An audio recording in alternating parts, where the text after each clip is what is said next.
Yo les amis, je vais juste répondre à cette vidéo. Aujourd'hui, on va vous parler des sports de combat en général et plus particulièrement des sports de défense. Donc, on parle de self-défense, il y a des cours de self-défense. On va parler de sports comme le Krav Maga, de sports comme le Krav Maga. Donc, première chose que je voudrais préciser, disclaimer, you know, je n'attaque pas cette personne. Je ne suis pas là pour lui manquer de respect ou quoi que ce soit. C'est un professeur de sport de combat et je respecte ça. Je vais juste attaquer ses arguments et discuter avec lui, créer un débat. Attention, soyez cool dans les commentaires, on ne cherche pas à se faire des ennemis.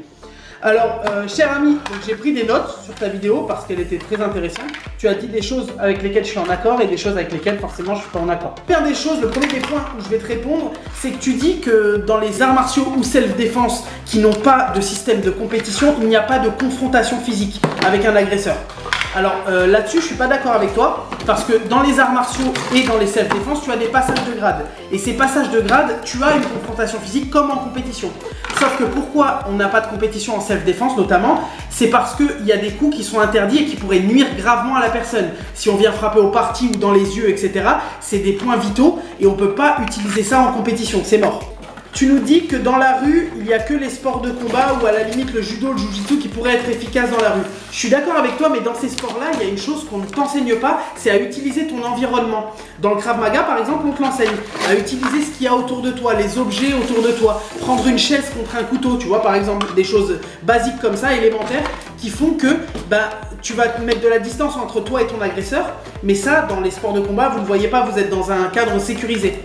Tu dis aussi que l'aïkido, là je vais rebondir sur l'aïkido, normalement c'est pas moi qui parle de l'aïkido, j'ai un adjoint, donc le cofondateur de notre art martial qui est spécialiste en aïkido et qui pourrait mieux te répondre que moi, mais de ce que j'ai appris avec lui à ses côtés, c'est que l'aïkido en fait c'est pas un sport de base, c'était utilisé pour se battre avec des armes comme des épées et tout ça, enfin des katanas et compagnie. Et en fait, si tu le modifies un petit peu l'aïkido et que tu l'adaptes à la self-défense urbaine, c'est très très efficace.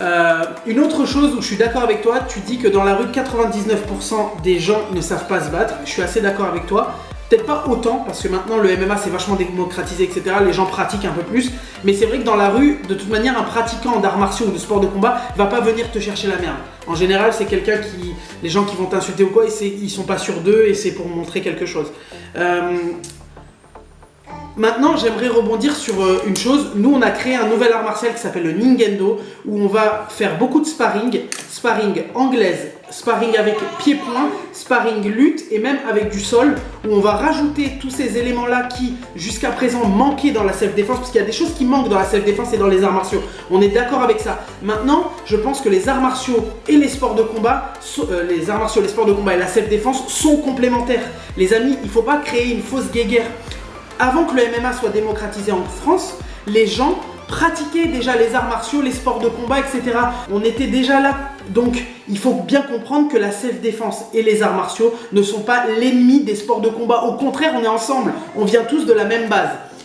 Nous, dans notre art martial, on a 3 points qui sont essentiels. Stopper, frapper, contrôler. Stopper l'agression, frapper en riposte et contrôler notre adversaire. Chacune de nos techniques termine par un contrôle. Donc on va pas cracher sur le judo, le jujitsu parce qu'il y en a dans nos arts martiaux. En fait, on est en train de créer quelque chose qui va allier tout ce qu'on aime dans les sports de combat et les arts martiaux pour être efficace dans la rue. Et force au Marseille Boxing Club. Merci pour cette vidéo, ça m'a permis de pouvoir développer ce que je voulais. Et n'hésite pas à venir à faire un duo, à discuter. Franchement, c'est avec grand plaisir. Prenez soin de vous les amis. Dites-moi en commentaire ce que vous pensez de tout ça.